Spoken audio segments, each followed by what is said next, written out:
أهلا أهلا أهلا. السلام عليكم ورحمة الله. أكيد مش هندخل الدخل، أكيد مش هندخل الدخلة دي. بص بص يا سيدي، يعني بعد ما عشت تقريبا في دهب سنة كاملة. بعض الأسئلة التي يطرحها الزملاء، أنا مش عارف اللغة العربية طافحة عليا ليه أوي كده، بس ما علينا. تقريبا هقولك أغلب الحاجات عن دهب. فأنا كاتب كام نوت كده، كام سؤال. رأيي في دهب كعيشة ايه؟ وهل هي عيشة كويسة ومريحة نفسيا ولا لأ؟ وليه سبتها؟ وهل هي مكلفة وبتدفع كام في الشهر؟ والناس في دهب عموما كويسة ولا مش كويسة؟ آه هل في ملل في دهب؟ يعني انت دهب مدينة صغيرة، فانت عايش كل يوم بتعمل ايه؟ ايه الجديد؟ ايه الممتع في دهب اصلا؟ فخلينا نرد على كل الأسئلة دي ونشوف هل دهب كعيشة مناسبة معاك انت كشخص ولا لأ، ولا هي مناسبة مع كله، ولا هي مش مناسبة أصلا للعيشة. فبعد سنة من دهب، وإن أنا أضطر إن أنا أرجع. تعال أقول لك تجربتي كانت عاملة إزاي يا سيدي. بص، دهب كمدينة صغيرة جدا جدا جدا، فتقريبا أغلب الناس اللي بتبقى عايشة في دهب عارفين في بعض. يعني لو أنت عايش في دهب مش جاي زيارة وماشي، لأ، أنت لو عايش في دهب هتعرف الناس بسرعة، وهتقابل الناس دي كل يوم.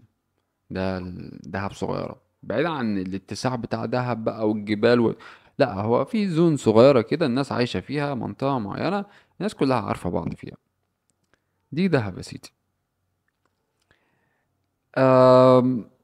هل العيشة بقى في دهب كويسة مريحة، سواء ماديا نفسيا جسديا أيا كان؟ تعال أقولك.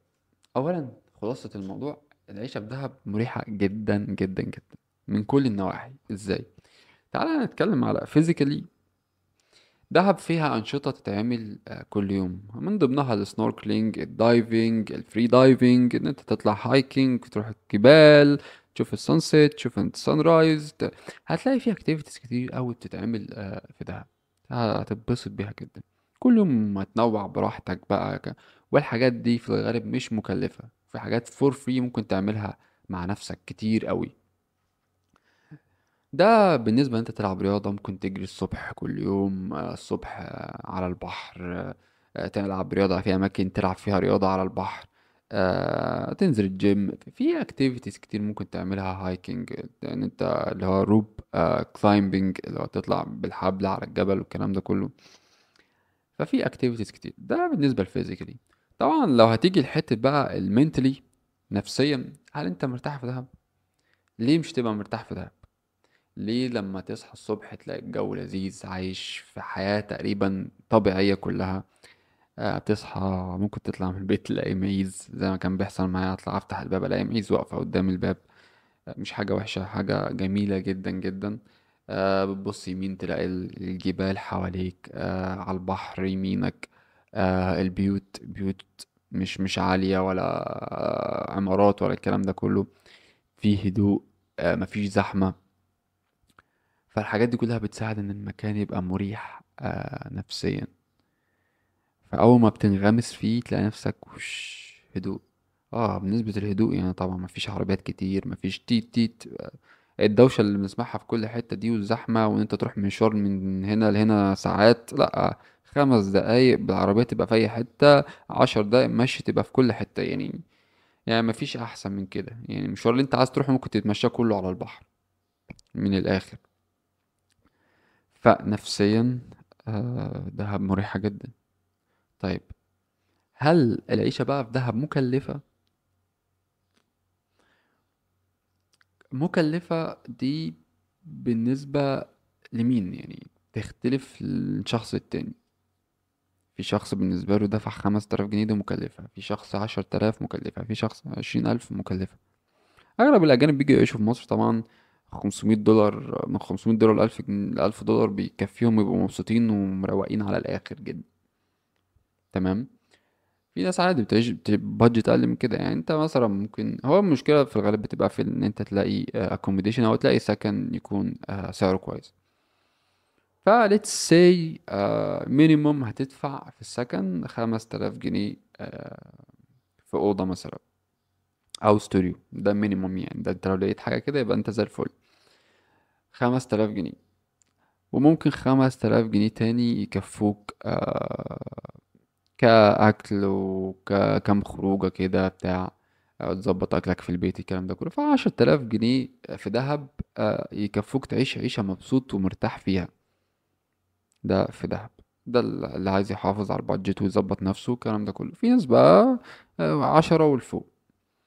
فدهب أقدر أقول إن هي مش مكلفة. عادي المبلغ ده هتدفعه في أي حتة.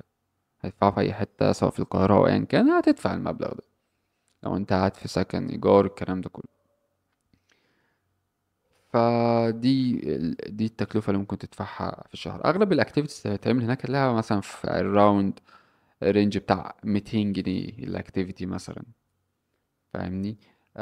في اكتيفيتيز طبعا مثلا زي سنوركلينج دايفنج، انت تنزل تعوم في حاجات ببلاش، تروح تعمل هايكنج ببلاش، تعمل كامبينج لو انت معاك تنت بتاعتك. فانت لو هتعيش هناك بتأقلم نفسك، انت بتشتري حاجات معينة تستخدمها كتير عشان ما تدفعش فلوس. طب الناس في دهب عاملة ايه؟ الناس كويسة ولا مش كويسة؟ بص يا سيدي، خلاصة الناس في دهب لطيفة جدا. الناس كلها رايحة تتبسط. فلا تلاقي مشاكل ولا تلاقي حد خربانة منه ولا الدنيا بايظة معاه ولا يقعد يحكي لك هموم الدنيا كلها. هتلاقي ناس بس الناس جاية تتبسط. حتى لو واحد مهموم ولا جاي يتبسط وبيضحك ويخرج ويعمل وبتاع.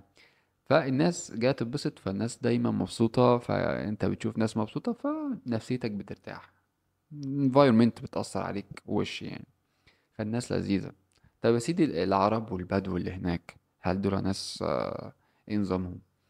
عايز اقولك الناس دي لو انت تعاملك كويس معاهم، هو مش هتلاقي منهم غير كل طيب وكل كويس بصراحة.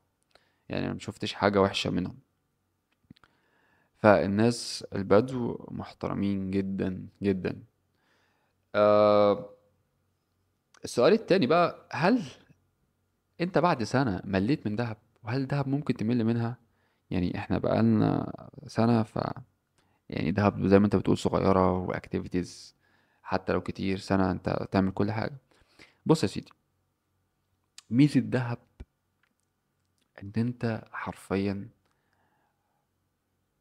ممكن ما تملش خالص. وده بسبب ان انت كل يوم في جديد في حياتك. كل يوم بتقابل ناس جديدة، ناس مسافرة، ناس جاية من هنا ومن هنا ومن هنا.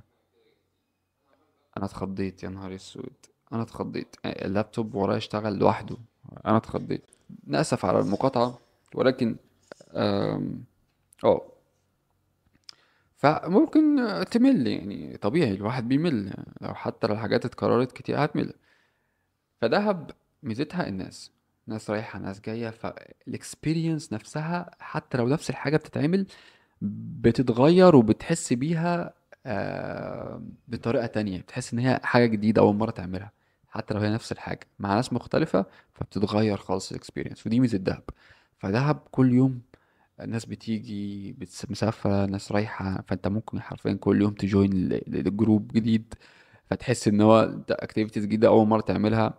ف it's more about people. يعني الناس اللي موجودة هي اللي بتغير الاكسبيرينس، عشان كده ما بتملش.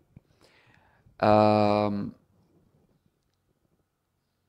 بس الحاجة اللي صعبة في دهب ومتعبة شوية، انت دايما بتسوشيالايز، محتاج ان انت تاخد بريك. وده سهل جدا بتعمله عادي. ممكن تقعد لك في البيت يومين كده، بتاخد بريك او تخرج مع نفسك تاخد بريك. بس مش دي المشكلة. المشكلة بقى اكبر، وهي ان انت كل يوم وكل فترة بتقابل ناس جديدة. الناس دي بتيجي وتيجي ماشية. فانت بيحصل لك حتة ارهاق نفسي من كتر ما انت ناس تيجي ممكن تتعلق بيها، ناس كويسة جدا واتبسطت معاها، فتلاقيهم بيقولك احنا ماشيين السلام. دي اصعب حاجة في دهب. ودي اصعب حاجة في السفر عموما. تيجي تسافر تبتدي تقابل ناس تلاقيهم حلوين جدا وبتاع، في الاخر تلاقي نفسك ان انت مضطرين ان انتوا تسيبوا بعض وتمشوا بعيد عن بعض. دي اكتر حاجة مرهقة في السفر وفي دهب عموما. ودي يمكن العيب الوحيد اللي ممكن اشوفه في دهب.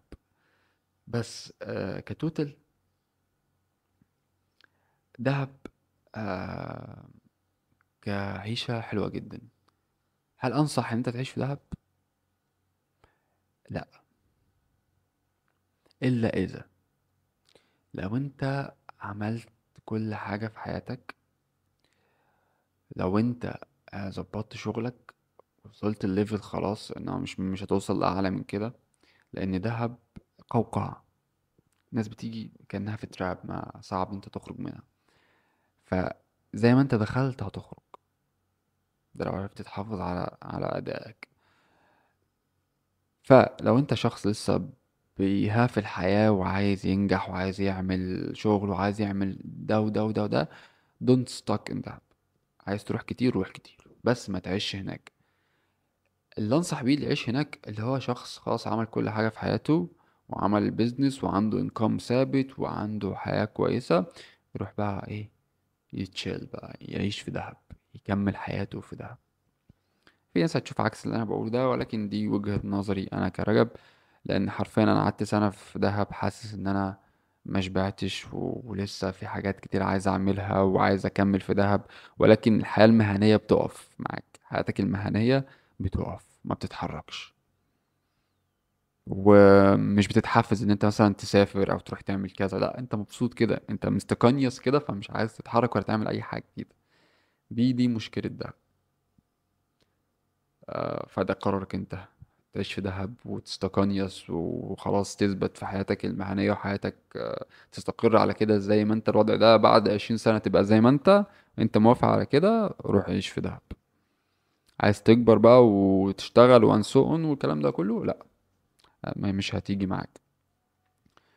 بس دهب هتغير لك فكرك والمنظور اللي انت شايف بيه العالم، من كتر ما انت بتقابل ناس كتير وتفهم دماغهم ماشية ازاي. وهتتصدم بحاجات، اللي هو في ناس بتفكر ازاي كده، وفي ناس بتعيش ازاي كده ولما تقعد تحسب وتفكر بيفتح لك دماغك لحاجات كتير قوي. فدهب كعيشة هتفيدك في حاجات كتير، ولكن لفترة معينة. بس if you stuck there، ما عرفتش تخرج، انت بتضيع.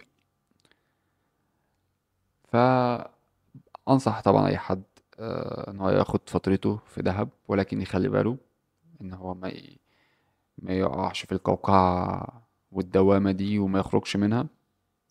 اه، وحاجة مهمة كمان نستوعبها، لو انت عايز تحسن من الانجليش بتاعك، you want to improve your English، ان انت تبراكتس على الانجليش بتاعك. لان احنا طبيعي في المدارس ما بنتعلمش حاجة زي كده، ندرس انجليش ولكن في الاخر ما نعرفش نتكلم. دهب من اكتر الاماكن اللي انت ممكن تبراكتس على الانجليش بتاعك مع الاجانب، وتتكلم مع ناس وتتعرف على ناس والانجليش بتاعك يبقى احسن. فانت ممكن تاخد حاجه كانها سكولرشيب مثلا، انت رايح دهب تقعد كام شهر تعرف على ناس وتبراكتس على الانجليش بتاعك، بعد كده بتمشي. ممكن تعمل كده. بس يا سيدي، ده خلاصة الكلام في دهب. يعني اديتك كل حاجة ممكن تعرف ده. لو انت عايز تعرف حاجة انا ما قلتهاش، let me know في الكومنت. آه و I would يعني appreciate ان انت support me، سواء بلايك او كومنت وتقول لنا رأيك في الفيديو. Thank you for watching. I will catch you next video.